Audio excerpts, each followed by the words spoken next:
Ouais, bah, honnêtement, je pense que si mon frère et mon père ils avaient fait du ping-pong, je pense que j'aurais fait du ping-pong ou du tennis. Bah écoute, tout va très bien. On sort d'une semaine très intense avec 3 matchs en même ouais, 10 jours et des matchs à haute intensité. Bon, c'est vrai qu'on perd contre Nantes, un match un peu frustrant, mais c'est comme ça. Et après, voilà, si on nous avait dit avant les 2 matchs qui arrivaient qu'on allait faire 4 points entre Lyon et Monaco, on était en menant 3-0 contre Lyon à la 60e. Je pense que pas grand monde aurait signé, mais non, donc du coup, bah, c'est vrai que cette victoire à Monaco, elle fait du bien, elle booste un peu tout le monde. Et voilà, après, on a un gros match qui arrive vendredi, parce que c'est un match important avant la trêve, donc on se prépare bien. Ouais, bah, je pense qu'il y a un peu d'euphorie, on va se mentir. Après, surtout pour nous, on est une équipe où il y a beaucoup de joueurs qui découvrent la Ligue 1. Il y en a pour certains, c'est la première fois qu'ils jouent contre, par exemple, contre Lyon, contre Monaco, donc c'est normal. Mais on arrive aussi, je pense qu'on n'est pas trop une équipe qui a pour habitude de s'enflammer. Peut-être un peu se relâcher parce qu'on pense que. Mais je pense que bon, on va pas se mentir aussi. Vendredi, on reçoit Rennes. On sait que c'est une équipe qui a énormément de qualité, qui vient de battre Strasbourg 4-1. Donc on sait que ça va être un match compliqué, un beau match. Mais donc je pense que tout le monde est plus motivé que euphorique. On a été euphorique, je pense, dimanche, lundi, parce que voilà, ça, on est encore sous le truc du match. Mais là, je pense que c'est passé. J'espère en tout cas. Je suis capitaine, c'est vrai, mais on a un groupe assez intelligent avec des joueurs très intelligents. Je me fais pas j'ai pas besoin non plus de le dire, donc je pense que c'est les joueurs d'eux-mêmes le feront. Bah, honnêtement, déjà c'est une fierté, c'est un honneur d'être capitaine du Paris FC. Voilà, je pense que c'est par rapport à plein d'aspects que je peux avoir dans mon jeu, mais surtout sur le terrain. Moi, je suis plus un leader du terrain. Dans le vestiaire aussi, je peux l'être, mais je suis pas non plus le mec qui va faire des grands discours comme on peut voir souvent dans les reportages d'autres équipes et tout. Je suis pas un grand fan de ça. Moi, j'estime que voilà, le capitaine aussi, c'est le plus important, c'est sur le terrain pendant le match, pour parler à ses coéquipiers, faire le relais entre le coach et les joueurs s'il y a besoin. Et puis moi j'ai toujours été comme ça, un capitaine sur le terrain plus que en dehors. Après, en dehors, je sais être exemplaire, tout ça. Mais c'est vrai que bah, après, c'est une fierté, franchement, d'avoir le brassard en Ligue 1, c'est quelque chose. Ça booste, on va pas se mentir, ça m'a fait énormément plaisir. Donc voilà, j'essaye de remplir au mieux cette fonction. Je pense que ça va. C'est vrai qu'on va pas se mentir, j'ai toujours eu un peu ce truc-là à l'entraînement de manquer pas de sérieux, mais d'être un peu trop sur la rigolade, tout ça. Donc voilà, maintenant j'ai changé parce que plus de responsabilités. J'aime les responsabilités, j'en ai beaucoup encore cette année. Et j'aime ça, donc je pense qu'on a commencé à Marseille. Après, la pression, les responsabilités, on en veut toute notre carrière. Donc ben, voilà, c'est un choix que le coach il a fait. Et ben, moi, j'essaye de faire tout ce que je peux et au mieux. L'ambiance est incroyable. Je pense que même par rapport aux recrues, les mecs sont très vite rentrés dans le groupe parce qu'aussi on a un groupe très facile à vivre, que des bonnes personnes. Ça, je pense que tout le monde le dit dans chaque interview qu'il fait, mais c'est la vérité. Même pour Otavio qui est étranger, qui parle pas encore français, bah, il est pas à part. On essaye de l'intégrer, on essaye de parler avec lui en français pour qu'il comprenne un peu qu'il apprenne un peu des mots. Non, non, franchement, l'ambiance elle est top. Quand il y a des victoires comme celle de samedi, elle est incroyable, c'est normal. Et voilà, franchement, vivre au quotidien avec ce groupe, c'est un kiff parce que ça faisait longtemps, moi personnellement, que je m'étais pas réveillé le matin, j'étais content d'aller à l'entraînement. En plus, tu as bien vu que je suis pas du matin. Donc, non, franchement, un groupe, que ce soit l'année dernière comme cette année, incroyable. Championnat, je pense que la vérité, c'est déjà d'assurer ce maintien-là. Parce que je pense que le plus important, c'est de maintenir le Paris FC en Ligue 1. Et après, bien évidemment, si ça se fait tôt, j'espère, ben, tant mieux. Et on ira chercher le plus haut possible, pardon.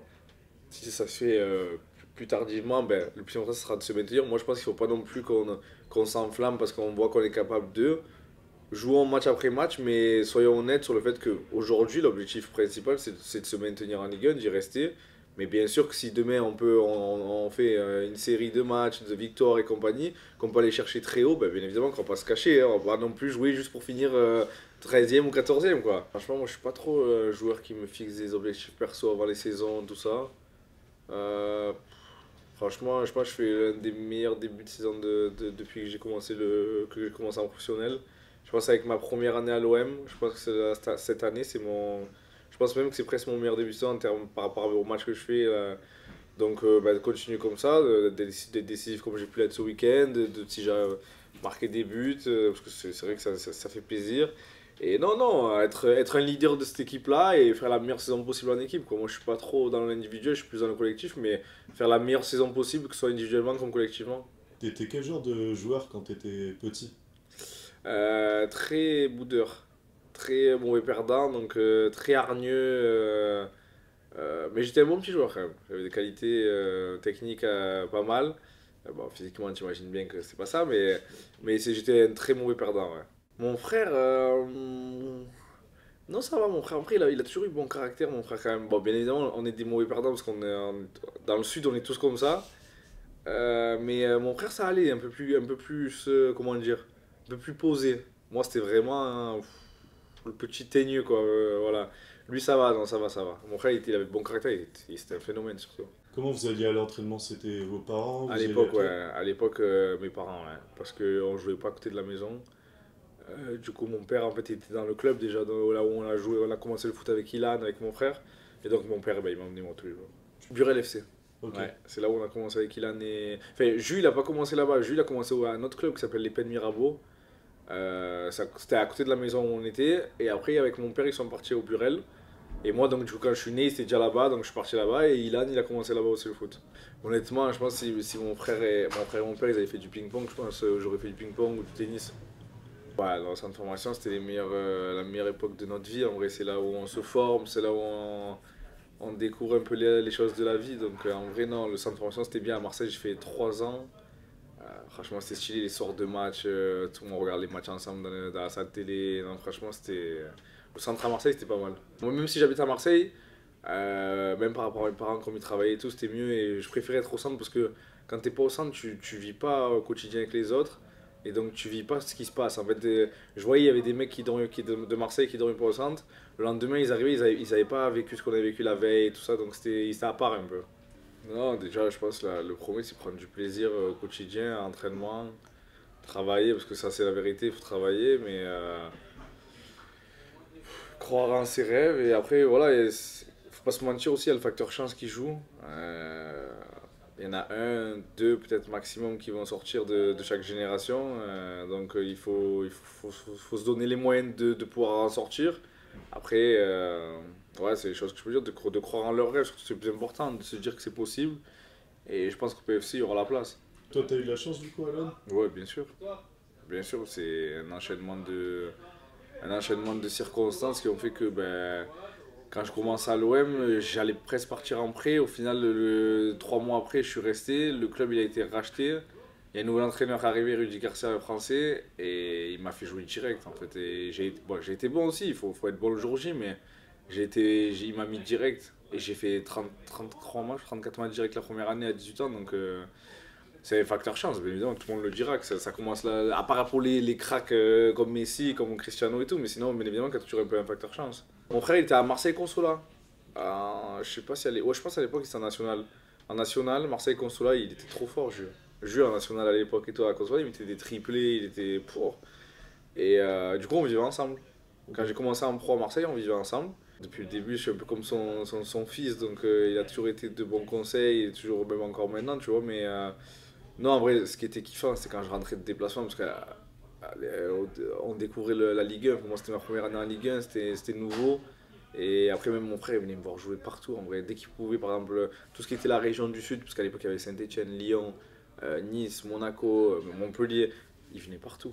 Franchement, donc c'est vrai que ça, c'était avec ma mère, avec mon père, ça te booste, tu vois. Par exemple, même encore samedi, même aujourd'hui, j'ai fait plus de 300 matchs, mais samedi, il y avait ma mère, ma soeur, mon père, mon beau-frère qui étaient là au match et leur fils, ça te booste même après avoir joué tant de matchs, tu vois. Donc ça faisait à l'époque, ouais, à Marseille, mon frère il bougeait beaucoup, il venait beaucoup me voir jouer. Tiens, Ça, je vais montrer à la caméra. Ça, c'est une de mes premières interviews que j'ai fait dans ma vie. J'étais en U14 à Marseille et en fait, je faisais du sport-études et en fait, on avait le mardi, je crois, ouais, le mardi, je crois, on faisait pas entraînement, on avait un autre sport. Et en fait, on faisait basket. Donc dans cette vidéo, on voit je joue au basket et tout. Et après, ça, c'est ma première interview de ma vie entière, quoi. Mais ouais, la photo, elle est un peu dossier quand même. Tu lui dirais quoi, ce petit-là?